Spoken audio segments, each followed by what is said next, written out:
title, meaning you own that property. Which, by the way, in America, you can't get that. It's impossible to get that.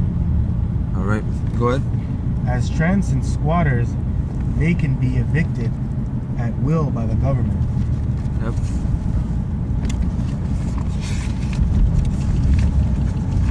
Yeah, read that little highlighted part. This is the Hunting Indians in Massachusetts, a scouting journal of 1758.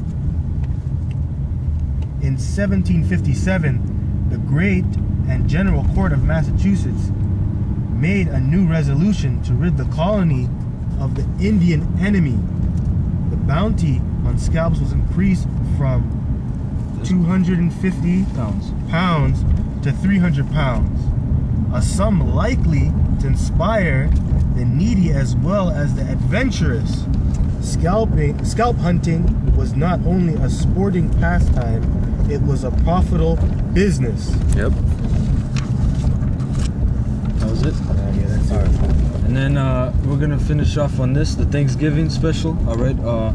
This is basically the breakdown of the Thanksgiving. Any brother have any comments or scriptures? You know, always bring it up. So yeah, read that. The real. You have some? Yes, sir. Yeah, go ahead. Yeah, I have something. Psalms 10 and 6. He has said in his heart, I shall not be moved, for I shall never be in adversity. His mouth is full of cursing and deceit and fraud. Under his tongue is mischief and vanity. He sitteth in the lurking places of the villages. In the secret places doeth he murder the innocent. Yeah, that's his devil. That's the Illuminati, man. You know, they do their works in darkness, man, so no one can see. But everything is being exposed anyway. You know, go ahead.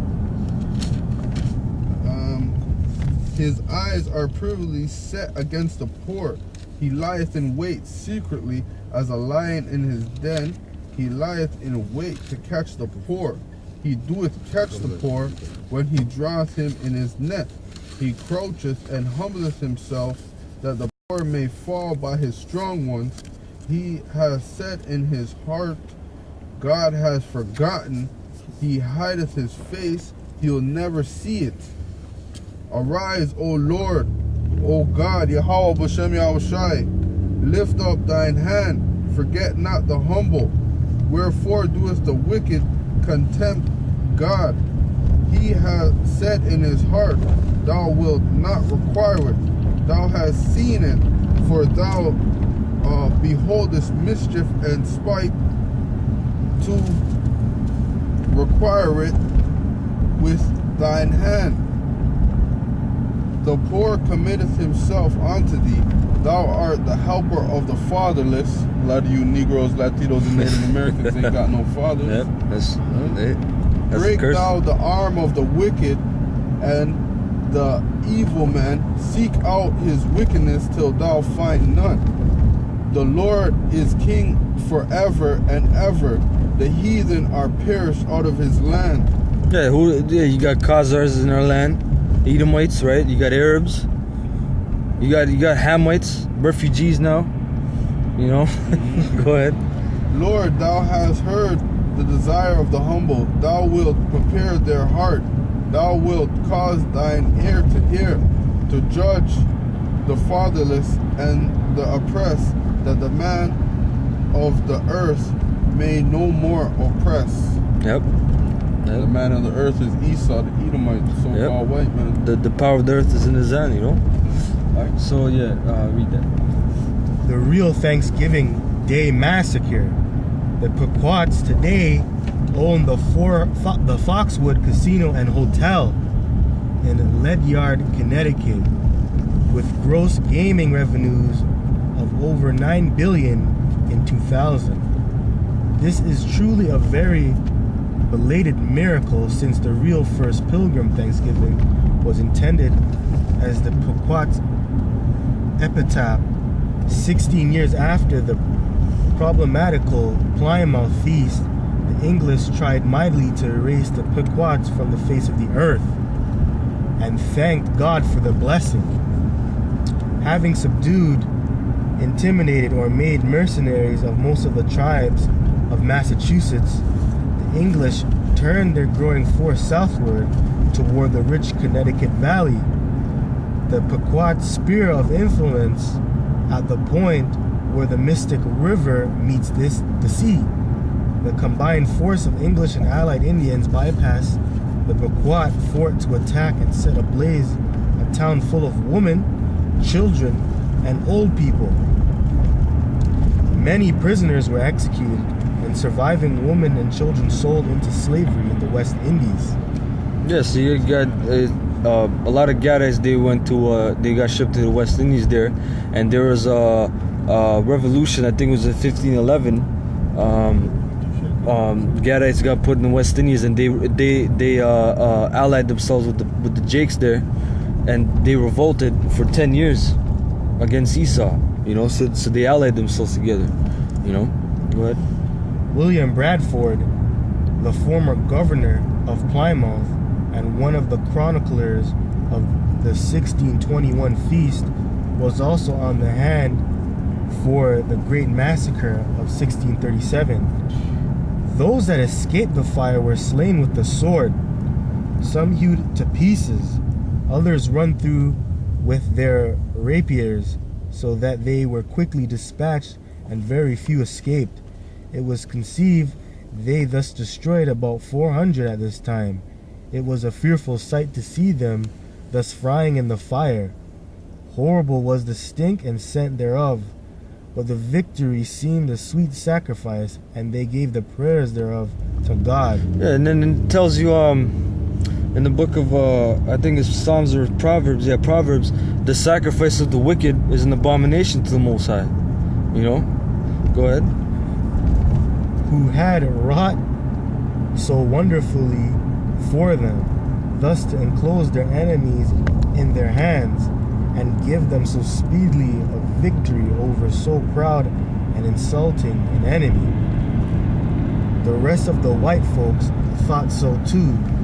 This day forth shall be a day of celebration and thanksgiving. Yep. For subduing the Pequots. Yep. Read Governor John Winthrop's proclamation. The authentic Thanksgiving Day was born.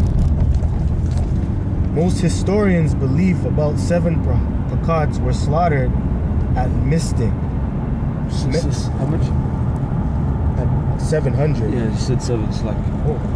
Okay, Yeah. Most historians believe about 700 Pequots were slaughtered at Mystic. Many prisoners were executed, and surviving women and children sold into slavery in the West Indies. Yep. So, 50, yeah, 50.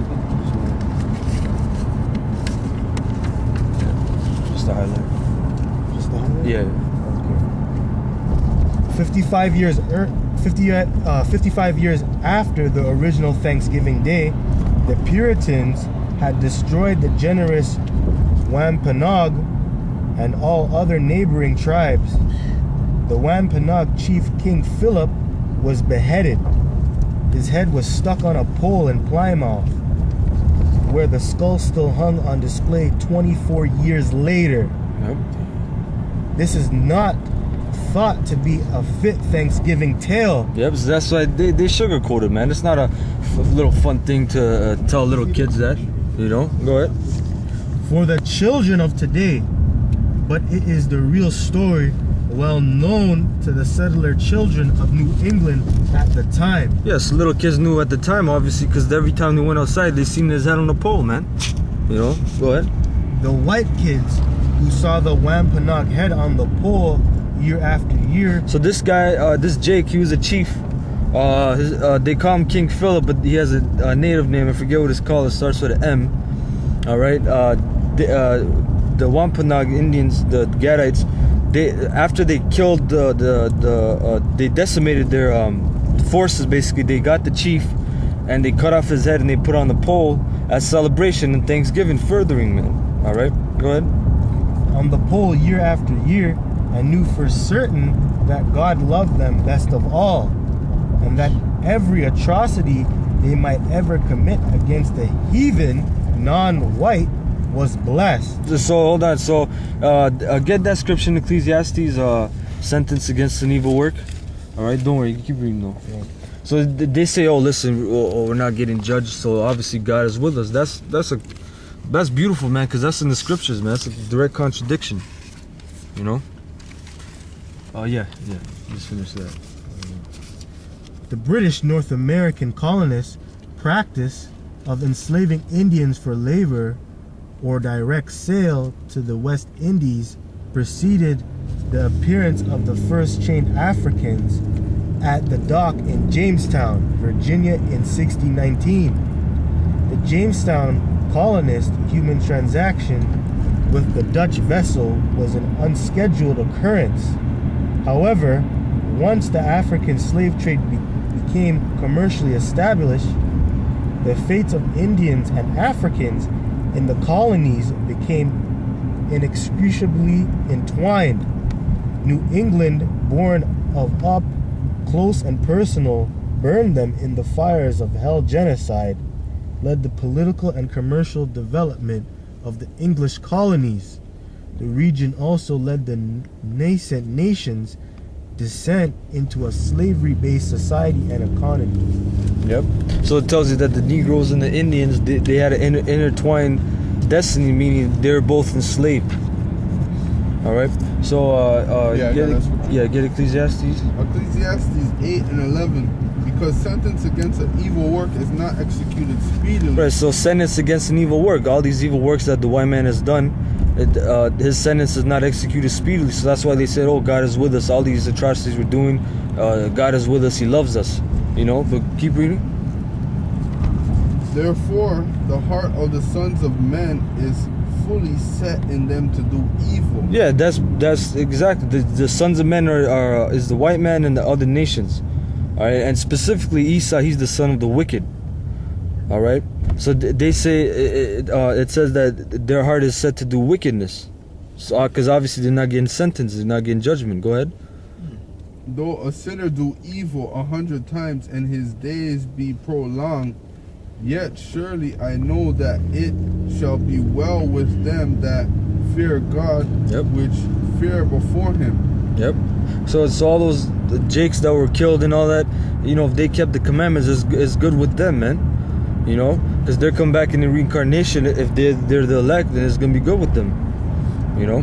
But it shall not be well with the wicked. Yeah, it's beautiful. Neither shall he prolong his days, which are as a shadow, because he feareth not before God. Yep. There is a vanity which That was. okay. So can someone get Sirach 41? Remember the abomination? You know which one?